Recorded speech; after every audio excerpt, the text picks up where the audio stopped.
Hey guys, welcome back. Today let's talk about why I view Tesla as the most conservative and safe investment in this hostile environment. Now, we all know because of the Russia and Ukraine conflict, the stock market is in extreme fear mode. There are problems with inflation of all goods and services, commodity prices are spiking like crazy. Wheat prices are high, nickel prices have gone crazy, gold prices soared, oil prices have doubled. Commodity and raw materials are the backbone of the economy. Your dollars are worth nothing if you can't get access to basic goods. Let's take a look at what Russia produces for the world. 11% of global oil supply comes from them. 70% of natural gas supply is from Russia as well. Natural gas is used for electricity generation, and electricity have the most use cases, such as heating, refrigerating food to keep them fresh, and manufacturing. They also have 11% of global wheat production and 10% of global industrial mineral production. The world depends heavily on Russia for raw materials, especially Europe. If the European countries ban oil imports from Russia, Russia may retaliate and cut gas supplies. Now, what does all this have to do with Tesla, and why do I feel safe being invested in Tesla? So the reason here is Tesla's main goal was to accelerate the world to sustainable energy, and that is being done by electrifying and removing gasoline cars on the road to reduce our dependency on fossil fuel, and this is known as sustainable energy consumption. Now, with petrol prices reaching $3 per litre in Singapore, what this does is just accelerate the transition to EV. Consumers will think hard the next time they purchase their cars. Instead of purchasing a gasoline car, they will think about purchasing an EV. Now, you may think that nickel prices increasing will cause Tesla's manufacturing costs to increase significantly. But I don't think so, because they have locked in commodity contract to keep prices stable for years. This Russia-Ukraine crisis is also an energy crisis. As mentioned, Western Europe is heavily dependent on their adversary for energy needs. This crisis will be a wake-up call for them to think of other alternatives to power their own nation. This is known as sustainable energy production, doing it through a combination of solar plus battery. The sun will supply power during the day, and we can store the sun's energy into a battery and use them when the sun don't shine.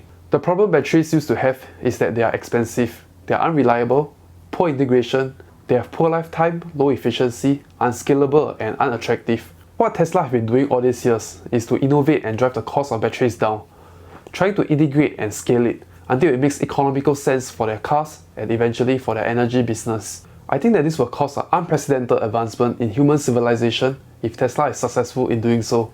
I've done a whole video talking about how energy abundance and cost of energy is going to dramatically change our lives. If you're interested, check them out. I'll link it up here and down below. Now, to give you guys a balanced view, I don't agree with everything Elon says.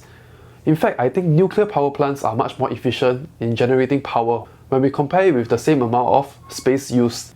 As you can see here from this nuclear versus solar energy argument from an engineer, his local nuclear plant in Pennsylvania generated 1 gigawatt per kilometer square, whereas solar generated in the range of 115 to 365 megawatt hour per kilometer square, and that is only 10 to 35% of what nuclear plant can generate in the same amount of space. In my opinion, he gave a solid argument for nuclear versus solar generation.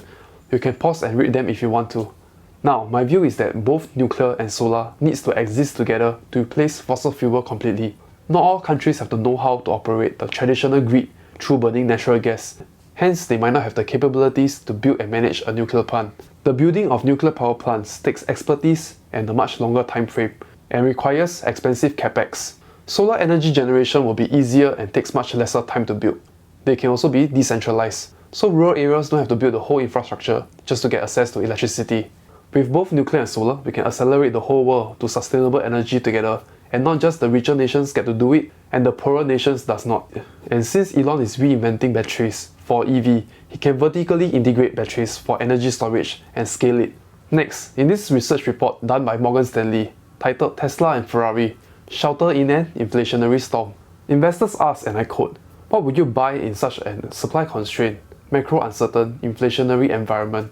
Morgan Stanley's team are looking at companies with the following attributes. So, number 1, strong brand. Number 2, long order backlog, strong balance sheet or access to capital. Number 4, strong pricing power. They highlight Tesla and Ferrari as the names that come close to ticking all the boxes above. Tesla's resilience in this market is taking many investors by surprise, and it is seemingly perceived as a relative safe haven due to its pre-existing capacity shortage, deterministic access to key materials at scale, and supply chain relationships. Morgan Stanley forecasts Tesla to sell less than 1.5 million vehicles with a price target of $1,300. Now, this is my bear case target. My base case is 1.7 million cars, and operating margin will widen in their two old factories, but high chances to be diluted because of their new Berlin and Austin factories. Now, buying at the current price of $824, if we hit $1,400 somewhere in the end of 2022, you are getting $1,400 minus 824 equals to $576. 576 divided by 824, you are getting a 69% upside this year. Now, if Tesla doesn't hit this price target, it will be a PE compression as they continue to grow their profits. So as a long-term Tesla investor, if Tesla goes to the moon, I feel great. If Tesla stays low, it just means I have more time to load out on more shares. And eventually the stock price will reflect Tesla's true value. I assume this bloodshed will last quite a while. I have a Tesla option position running for $865 strike price, ending this coming Friday. I will take some time, think about what I want to do, maybe add some shares or sell another put option. The goal is to always accumulate as much Tesla shares as possible.